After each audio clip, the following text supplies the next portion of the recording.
आइए समझते हैं कि सेकेंडरी मेमोरी का हमारे कंप्यूटर या फिर लैपटॉप में क्या यूज होता है। तो आइए शुरू करते हैं। Secondary memory is also known as auxiliary memory. Secondary memory को सामान्यतः हम ऑक्सिलरी मेमोरी के नाम से भी जाना जाते हैं। तो हर जगह ऑक्सिलरी मेमोरी के नाम से ही क्वेश्चन पूछता है, तो इसलिए आप याद रखिएगा कि सेकेंडरी मेमोरी को ऑक्सिलरी मेमोरी भी कहा जाता है।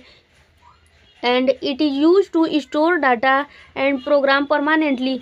सेकेंडरी मेमोरी का यूज किया जाता है डाटा और प्रोग्राम को परमानेंटली स्टोर करने के लिए। In this memory data and program इस जो दोस्तों सेकेंडरी मेमोरी में डाटा और प्रोग्राम जो होता है उसे हम पुनः रिटेन के फॉर्म में प्राप्त कर सकते हैं।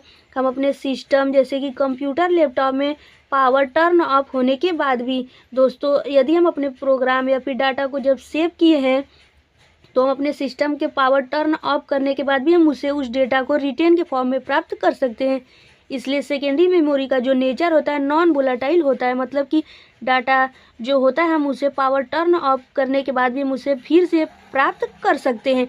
तो आइए इसी क्रम में हम देखते हैं कि सेकेंडरी मेमोरी कितने टाइप्स के होते हैं। तो सेकेंडरी मेमोरी जो होता है magnetic disk, HDD, SSD, FDD, CD, pen drive ETC होता है।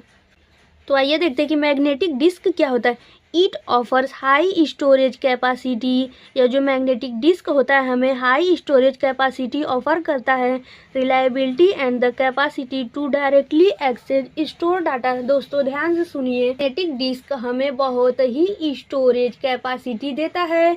मैग्नेटिक डिस्क के पास इतना कैपेसिटी होता है कि इसने जो डाटा स्टोर करके रखा है ये उसे डायरेक्टली एक्सेस कर सकता है, यानी यह कंप्यूटर सिस्टम के किसी भी पार्ट को यह डायरेक्टली एक्सेस कर सकता है। इसके पास यह कैपेसिटी होता है, यही इसका एडवांटेज भी है मैग्नेटिक डिस्क का।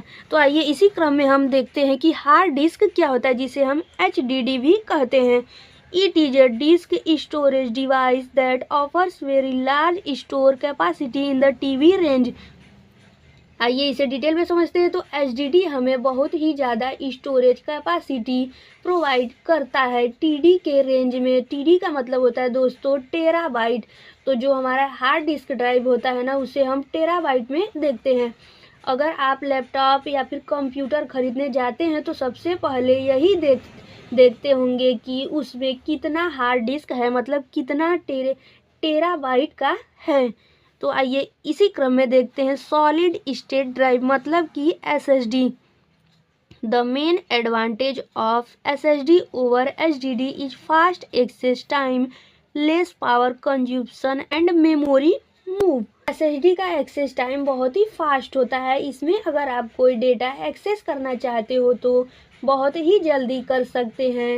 ये पावर बहुत कम लेता है दोस्तों। SSD जो है कि बहुत ही पावर कम लेता है और भी इसके बहुत सारे फीचर्स हैं दोस्तों। यदि हम कंप्यूटर या फिर लैपटॉप कोई भी सिस्टम खरीदने जाते हैं तो हम उसमें सबसे पहले देखते हैं कि SSD कितना है उसमें।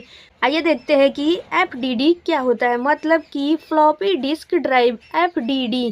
तो देखिए दोस्तों, it is a soft magnetic disk unlike HDD। Floppy disk are portable but it has slower than HDD and most important they are much less expensive। DD जो होता है ना दोस्तों पोर्टेबल होता है। इसका मतलब कि आप इसे एक जगह से दूसरे जगह ले जा सकते हैं बहुत आसानी से कंप्यूटर सिस्टम से निकाल करके। दोस्तों जो फ्लॉपी डिस्क ड्राइव होता है इसे हम एक स्थान से दूसरी स्थान भी ले जा सकते हैं कंप्यूटर सिस्टम से निकाल कर। यह जो FDD होता है यह बाकी डिवाइस के मुकाबले बहुत ही सस्ता होता है। आइए इसी क्रम में देखते हैं CD को। CD मतलब कि compact disk. It is store maximum 700 MB data only. दोस्तों CD जो होता है ना ज़्यादा से ज़्यादा 700 MB डाटा को स्टोर कर सकता है, मतलब कि हम इसे छोटे मोटे स्टोरेज डिवाइस के लिए हम इसका यूज कर सकते हैं। यही होता है CD मतलब कि कॉम्पैक्ट डिस्क। आइए इसी क्रम में देखते हैं पेन ड्राइव जिसे USB भी कहते हैं।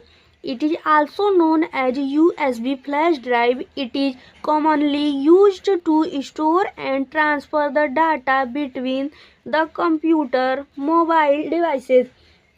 तो दोस्तों यूएसबी फ्लैश ड्राइव का मतलब ही होता है कि पेन ड्राइव। ने सुना होगा यूएसबी मतलब कि हम उसे पेन ड्राइव ही बोल रहे हैं। तो पेन ड्राइव का ज़्यादातर यूज डेटा को स्टोर और एक जगह से दूसरे जगह ट्रांसफ़र करने के लिए करते हैं। तो उम्मीद करते हैं कि हम आपको सेकेंडरी मेमोरी के बारे में अच्छे से समझा पाए होंगे। तो वीडियो पसंद आया होगा तो इसे लाइक, सब्सक्राइब, शेयर जरूर कीजिएगा। मिलते हैं नेक्स्ट वीडियो में ऐसी शानदार टॉपिक के साथ। तब तक के लिए thanks for watching this video.